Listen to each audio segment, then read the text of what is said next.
എന്റെ തീരുമാനം ഇന്നു തൊട്ട് കാട്ടിലെ ദുർബല മൃഗങ്ങളെല്ലാം ചത്തൊടുങ്ങുമെന്നുള്ളതാണ്. അതായത് അണ്ണാനുകൾ, എലികൾ, ഇവരെല്ലാം ഈ കാട് വിട്ട് ഇന്ന് തന്നെ കാടിന്റെ മറ്റൊരു ഭാഗത്തേക്ക് മാറിപ്പോകണം. പക്ഷേ മഹാരാജൻ, ഈ ദുർബല ജീവികൾ അവിടെ പോയാൽ സ്വയം ചത്തൊടുങ്ങും. അങ്ങ് ഒന്നുകൂടി ആലോചിച്ച് തീരുമാനമെടുക്കണം. മണ്ടത്തരം പറയാതോടോ വിഡ്ഢി കൂശ്മാണ്ഡമേ. ഒരു കാട്ടിൽ അഹംഭാവിയും അഹങ്കാരമായിട്ടുള്ള ഒരു സിംഹം ഉണ്ടായിരുന്നു. കാട്ടിലെ മറ്റു മൃഗങ്ങൾ ഇവന്റെ അഹംഭാവവും അഹങ്കാരവും കാരണം പേടിച്ചാണ് ജീവിച്ചത്. ഒരു ദിവസം സിംഹത്തിന്റെ ഉപദേശകനും മന്ത്രിയുമായ കാലു ചീറ്റ അവനോട് വന്ന് പറഞ്ഞു, മഹാരാജൻ, ഞാനിത് പറയാൻ ആഗ്രഹിച്ചല്ല പറയുന്നത്. എന്നാൽ അങ്ങയുടെ അമിതമായ അഹങ്കാരവും പൗരുഷതയും അങ്ങേക്കും അങ്ങയുടെ രാജ്യത്തിനും നല്ലതല്ല രാജൻ. അല്ല, നീ എന്താണ് പറഞ്ഞു വരുന്നത്? മഹാരാജൻ, അങ്ങയുടെ വിചിത്രമായ ഉത്തരവുകളും നീതിയും കാരണം വനത്തിലെ ദുർബലരായ മൃഗങ്ങൾ ഏറെ ഭയപ്പെടുന്നു. എനിക്കും ഭയമുണ്ട്, അവരെന്തെങ്കിലും അങ്ങയോട് തിരിച്ചു പ്രതികരിക്കുമെന്നുള്ളത്. നീ പറഞ്ഞത് വളരെ ശരിയാ. ഞാൻ ഇതിനെക്കുറിച്ച് ചിന്തിച്ചിട്ടില്ല. പക്ഷേ ഇതിനൊരു പരിഹാരം എന്റെ കയ്യിലുണ്ട്. അടുത്ത ദിവസം സിംഹം എല്ലാ മൃഗങ്ങളെയും അവന്റെ ഗുഹയുടെ മുമ്പിൽ വരാൻ പറഞ്ഞു. എന്റെ നീതി കാരണം ഈ കാട്ടിലെ മൃഗങ്ങളെല്ലാം വല്ലാതെ ബുദ്ധിമുട്ടുന്നുണ്ടെന്ന് ഞാൻ ഒരുപാട് തവണ കേട്ടിരുന്നു. അവർക്കായൊരു പരിഹാരം ഞാൻ കണ്ടെത്തിയിട്ടുണ്ട്. സിംഹം പറഞ്ഞത് കേട്ട് പ്രാണികളെല്ലാവരും സന്തോഷത്തിലായിരുന്നു. എന്റെ തീരുമാനം ഇന്നു തൊട്ട് കാട്ടിലെ ദുർബല മൃഗങ്ങളെല്ലാം ചത്തൊടുങ്ങുമെന്നുള്ളതാണ്. അതായത് അണ്ണാനുകൾ, എലികൾ, ഇവരെല്ലാം ഈ കാട് വിട്ട് ഇന്ന് തന്നെ കാടിന്റെ മറ്റൊരു ഭാഗത്തേക്ക് മാറിപ്പോകണം. രാജാവ് സിംഹത്തിന്റെ ഉത്തരവെല്ലാം കേട്ട് പാവപ്പെട്ട മൃഗങ്ങളെല്ലാരും അങ്ങ് പേടിച്ചുപോയി. ആ പാവപ്പെട്ട മൃഗങ്ങളിൽ നിന്നും സോന അണ്ണാൻകുഞ്ഞ് രാജാവിന്റെ അടുത്ത് പറഞ്ഞു, ഇത് ശരിയല്ലല്ലോ മഹാരാജാവേ. എന്തു പറഞ്ഞു? എന്നോടിങ്ങനെ സംസാരിക്കാനായി നിനക്ക് എന്ത് ധൈര്യം വന്നു? മഹാരാജാവേ, ഗ്രാമത്തിന്റെ അപ്പുറത്തെ ഭാഗത്ത് പച്ചപ്പ് ഒന്നുമേ ഇല്ല. അവിടുത്തെ വെള്ളമുള്ള തടാകവും വറ്റിക്കിടക്കുക. ഇതെന്റെ ഉത്തരവാണ് അണ്ണാനെ. പിന്നെ ഇന്നു മുതൽ ഏതെങ്കിലും ദുർബല ജീവികൾ ഈ കാട്ടിലെങ്ങാനും ഉണ്ടെങ്കിൽ അവരെ ഞാൻ ഉടൻ തന്നെ കൊന്നുകളയുന്നതാണ്. പക്ഷേ മഹാരാജൻ, ഈ ദുർബല ജീവികൾ അവിടെ പോയാൽ സ്വയം ചത്തൊടുങ്ങും. അങ്ങ് ഒന്നുകൂടി ആലോചിച്ച് തീരുമാനമെടുക്കണം. മണ്ടത്തരം പറയാതോടോ വിഡ്ഢി കൂശ്മാണ്ഡമേ.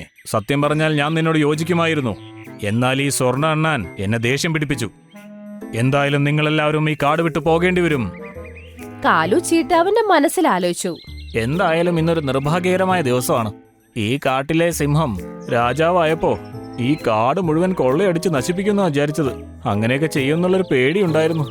എന്തായാലും ഭാഗ്യത്തിന് ഈ ദുർബല മൃഗങ്ങളെ പുറത്താക്കുക മാത്രമല്ലേ അദ്ദേഹം ചെയ്തത്.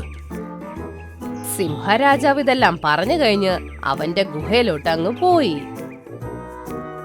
കാട്ടിലെ പാവപ്പെട്ട പ്രാണികളെല്ലാം കാട്ടിലെ മറ്റു വശത്തേക്ക് പോകാൻ പുറപ്പെട്ടു. പാവപ്പെട്ട പ്രാണികളെല്ലാരും ചേർന്ന് സോന അന്നാൻ കുഞ്ഞിനെ കുറ്റം പറയാൻ തുടങ്ങി. സോന അന്നാങ്കിളി, നീ കാരണമാണ് ഞങ്ങള് പുറത്തായത് ഈ കാട്ടീന്ന്. നീ എന്താ ഇങ്ങനെയൊക്കെ സംസാരിക്കുന്നത്? ഞാൻ സത്യമല്ലേ പറയണേ, നീ കാരണമല്ലേ. സിംഹരാജാവിന്റെ മുമ്പിൽ നീ അങ്ങനെയൊക്കെ പറയേണ്ട വല്ല ആവശ്യമുണ്ടായിരുന്നോ? ഞാൻ നമുക്ക് എല്ലാവർക്കും വേണ്ടിയാണ് സിംഹരാജാവിന്റെ അടുത്ത് സംസാരിച്ചത്. പക്ഷെ സിംഹരാജാവ് നമ്മളെ പുറത്താക്കാൻ നേരത്തെ തീരുമാനിച്ചു വന്നതായിരുന്നു. ഇനി നമ്മൾ എന്ത് ചെയ്യും? ഇവിടെ പച്ചപ്പ് കുറവല്ലേ. ഇവിടെ അടുത്തൊന്നും തടാകം പോലും കാണുന്നില്ല ശരിക്കും. ഇങ്ങനെയാണെങ്കിൽ വിശന്ന് ദാഹിച്ച് ചത്തുപോകും നമ്മൾ. നിങ്ങൾ പറയുന്നത് ശരിയാണ്. എനിക്ക് തോന്നുന്നത് നമുക്ക് ആ കുളം അന്വേഷിക്കണമെന്നാണ്. കാരണം ജലമാണ് ജീവൻ.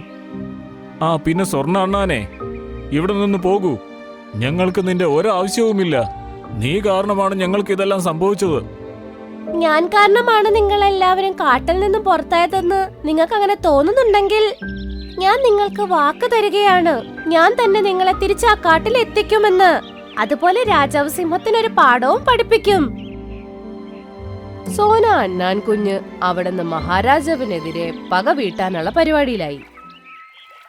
കുറച്ച് നടന്നു കഴിഞ്ഞപ്പോ അണ്ണാൻ കുഞ്ഞിന് ഒരു കിണർ പോലത്തെ ഒരു തടാകം കാണാൻ പറ്റി. ആഹാ, ഇത് കൊള്ളാലോ, നല്ല കിണർ പോലെ ഇരിക്കുന്ന ഒരു തടാകമാണല്ലോ. അപ്പോഴേക്കും ആ സുന്ദരമായ തടാകത്തിൽ നിന്നും സുന്ദരമായ ഒരു മീൻ പൊങ്ങി വന്ന് അവളോട് പറഞ്ഞു, നിന്റെ ജീവൻ നിനക്ക് വേണമെങ്കിൽ ഇവിടുന്ന് രക്ഷപ്പെടൂ എന്ന് പറഞ്ഞാൽ, കാരണം അത് പുറത്തിറങ്ങാനുള്ള സമയമായി. ഞാനും ഒളിക്കാൻ പോവുകയാണ്. എനിക്കൊന്നും മനസ്സിലായില്ല.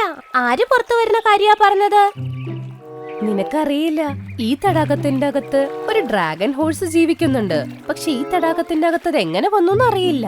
ആ ഡ്രാഗൺ ഹോഴ്സ് മറ്റു പ്രാണികളുടെ രൂപമെടുത്ത് ആ പ്രാണീനെ കൊന്നുകളയും. അതാണ് ശീലം. അങ്ങനെ അതിന് ശക്തി കിട്ടും. അതിനെക്കുറിച്ച് വേറെന്തെങ്കിലും അറിയാമോ? എന്നാലേ എനിക്ക് നിങ്ങളെ ശരിക്കും സഹായിക്കാൻ പറ്റൂ. ആ മീൻ ആ കുതിരയുടെ കാര്യങ്ങളെല്ലാം സോന അണ്ണാൻകുഞ്ഞിന്റെ അടുത്ത് പറഞ്ഞു. ഓഹോ, അങ്ങനെയാണോ കാര്യങ്ങൾ? ഇനി ഞാൻ പറയണൊന്ന് ശ്രദ്ധിക്കണേ. സോന അണ്ണാൻകുഞ്ഞ് മീനിന്റെ ചെവിയിൽ എന്തൊക്കെയോ പറഞ്ഞു. അപ്പോഴേക്കും ആ തടാകത്തിൽ നിന്നും ചുഴലിക്കാറ്റ് വരാൻ തുടങ്ങി. മീൻ പേടിച്ച് തടാകത്തിന്റെ അകത്ത് ഒളിച്ചിരുന്നു. അങ്ങനെ ഡ്രാഗൺ ഹോഴ്സ് പുറത്തേക്ക് വന്നു. നേരെ സോന അണ്ണാൻകുഞ്ഞിന്റെ മുമ്പിലാണ് പ്രത്യക്ഷപ്പെട്ടത്. നീ ആരാണ്? നിനക്കെന്നെ അറിയില്ലേ ഞാൻ എത്ര ശക്തിശാലിയാണെന്നുള്ളത്? എങ്കിൽ മരിക്കാനായി തയ്യാറായിക്കോളൂ. ആരാ പറഞ്ഞത് നിനക്കാണ് ശക്തിയെന്ന്? ഞാൻ ജീവിക്കുന്ന കാട്ടിലെ രാജാവിനാണ് ശരിക്കും ശക്തിയുള്ളത്, അതറിയാമോ? നീ എന്ത് വിഡ്ഢിത്തമാണ് ഈ പറയുന്നത്? അവരാരാണ്? എന്നെക്കാളും വലിയ ശക്തിശാലി ഇവിടെ ആരുമില്ല, മനസ്സിലായോ? എടാ മണ്ട, അതാണ് കാട്ടിലെ സിംഹം. നീ കുഞ്ഞു തടാകത്തിൽ ജീവിച്ച് സ്വന്തമായിട്ട് എന്തൊക്കെയാണ് കരുതുന്നത്? കഷ്ടം. ഇതിൽ നിന്നൊന്ന് പുറത്തു ചാടി നോക്ക്. വലിയ കാട് തന്നെയാണ് ഇവിടെ ഉള്ളത്. എനിക്ക് മനസ്സിലായി. പക്ഷേ ഒരു പ്രശ്നമുണ്ട്. എനിക്ക് വൈകുന്നേരം ഒരിക്കൽ ഈ കുളത്തിൽ മുങ്ങേണ്ടതുണ്ട്. കാരണം ഈ കുളത്തിൽ അത്ഭുത വെള്ളമാണ്. ഞാൻ നിനക്ക് ഗുണമുള്ള ഒരു കാര്യം പറഞ്ഞു തരട്ടെ? അതെങ്ങനെ? നീ കാട്ടിലെ സിംഹരാജാവിനെ കൊന്നിട്ട് അവിടുത്തെ രാജാവായിക്കോ. ആ കാട് പിന്നെ നിന്റെ സ്വന്തമായിരിക്കും. അവിടെ വേറെ മൃഗങ്ങളും ഉണ്ട്. നിനക്ക് അവരെയൊക്കെ കൊന്ന് കൂടുതൽ ശക്തി പ്രാപിക്കുകയും ചെയ്യാം. വൈകിട്ട് നിനക്ക് ഈ തടാകത്തിൽ വന്ന് മുങ്ങിക്കൊളിച്ച് തിരിച്ച് കാട്ടിലേക്ക് വരാം. നിനക്കത് വളരെ എളുപ്പമായിരിക്കും. ഇത് ഞാൻ ആലോചിച്ചതേയില്ല. എന്റെ കൂടെ വരൂ. നിങ്ങളുടെ രാജാവിനെ എന്നെ പരിചയപ്പെടുത്തൂ. നീ കുറച്ചു നേരം ഇവിടെ നിൽക്കും, ഞാനിപ്പോ വരാവേ. കുറച്ചുനേരം കഴിഞ്ഞപ്പോ സോന അണ്ണാൻകുഞ്ഞ് തിരിച്ചു വന്നു. എന്നിട്ട് ഡ്രാഗൺ കുതിരേനെ സിംഹരാജാവിന്റെ ഗുഹയിലോട്ടങ്ങ് കൊണ്ടുപോയി. ഡ്രാഗൺ കുതിരേനെയും സോന അണ്ണാൻകുഞ്ഞിനെയും കണ്ട് സിംഹരാജാവിന് ദേഷ്യം വന്ന് പറഞ്ഞു, ഈ കാട്ടിലേക്ക് തിരിച്ചു വരാൻ നിനക്കെങ്ങനെ ധൈര്യമുണ്ടായി സ്വർണ്ണ അണ്ണാനെ? പിന്നെ നീ നിന്റെ കൂടെ ഏത് വിചിത്ര ജീവിയാണ് ഇങ്ങോട്ട് കൊണ്ടുവന്നിരിക്കുന്നത്? സിംഹരാജാവ് ഇത്രയും പറഞ്ഞപ്പോഴേക്കും ഡ്രാഗൺ കുതിര നേരെ സിംഹരാജാവിന്റെ രൂപത്തിലേക്ക് അങ്ങ് മാറി. അല്ല, ഇതിപ്പോ എന്റെ രൂപത്തിലേക്ക് മാറിയിരിക്കുന്നല്ലോ.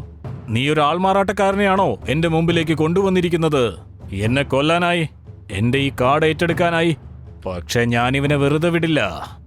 സിംഹരാജാവിന്റെ രൂപം ധരിച്ച ഡ്രാഗൺ കുതിരയുടെ കണ്ണിലൂടെ തീയാളുന്ന പുക വന്ന് സിംഹരാജാവിനെ ഒറ്റ നിമിഷത്തിൽ അങ്ങ് തീർത്തു കളഞ്ഞു. സിംഹരാജാവിനെ കൊന്നു കഴിഞ്ഞപ്പോ ഡ്രാഗൺ കുതിര അതിന്റെ രൂപത്തിൽ തിരിച്ചു വന്നു. നീ കണ്ടില്ലേ ഞാൻ എത്ര ശക്തിശാലിയാണെന്നുള്ളത്? ഇന്ന് തൊട്ട് ഞങ്ങളുടെ മഹാരാജാവ് അങ്ങ് തന്നെയാ. ഇന്നു മുതൽ നീ എന്റെ രാജ്യത്തിന്റെ ഉപദേശകനാണ്. ഇനി എന്നോട് പറയൂ, കാട്ടിലെ മറ്റു മൃഗങ്ങളെ എനിക്ക് എവിടെ നിന്ന് കണ്ടെത്താൻ കഴിയും? എനിക്ക് കഴിക്കാൻ കൊതിയായി. അതൊക്കെ വിട് മഹാരാജാവേ. പെട്ടെന്ന് തടാകത്തിൽ പോകൂ മഹാരാജാവേ. വൈകുന്നേരം ആയില്ലേ? തടാകത്തിന്റെ അകത്ത് പോയി ഒന്ന് മുങ്ങി കുളിക്കാൻ സമയമായി. അയ്യോ അതെ, ഞാൻ അക്കാര്യം മറന്നുപോയി. ഡ്രാഗൺ കുതിര ഓടി ഓടി ആ തടാകത്തിന്റെ അടുത്ത് എത്തി. അവൻ നോക്കുമ്പോ തടാകം കല്ല് വെച്ച് മൂടിയിരിക്കുന്നു. അല്ല, ഇതെങ്ങനെ സംഭവിച്ചു? രാവിലെ ഈ കുളത്തിന് ഒരു പ്രശ്നമുണ്ടായിരുന്നില്ലല്ലോ. ഡ്രാഗൺ കുതിര ആ കല്ലുകളെ മാറ്റാനായി ശ്രമിച്ചുകൊണ്ടിരുന്നു. പക്ഷെ പെട്ടെന്ന് ശരീരത്ത് തീയങ്ങ് പിടിച്ചു. അങ്ങനെ അത് കത്തിച്ചാമ്പലായി പോയി. അത് കത്തിച്ചാമ്പലായി കഴിഞ്ഞപ്പോഴേക്കും കാട്ടിലെ ബാക്കി പ്രാണികളെല്ലാം ഒളിച്ചിരുന്നവർ പുറത്തു വന്ന് എല്ലാ കല്ലുകളും മാറ്റി.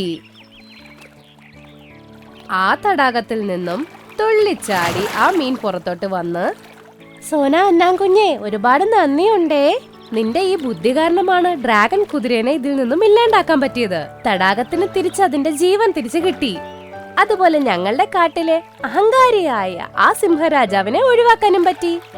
ശരിക്കും പറഞ്ഞ സോന അണ്ണാൻകുഞ്ഞ് ആദ്യമേ മീന്റെ ചെവിയിൽ എന്താണ് ചെയ്യേണ്ടതെന്ന് പറഞ്ഞു കൊടുത്തിരുന്നു. അതുപോലെ മറ്റു പ്രാണികളോടും പറഞ്ഞിരുന്നു ഡ്രാഗൺ കുതിര അവിടുന്ന് പോകുമ്പോഴേക്കും തടാകത്തിൽ കല്ലുകൾ കൊണ്ട് നിറയ്ക്കണമെന്ന്.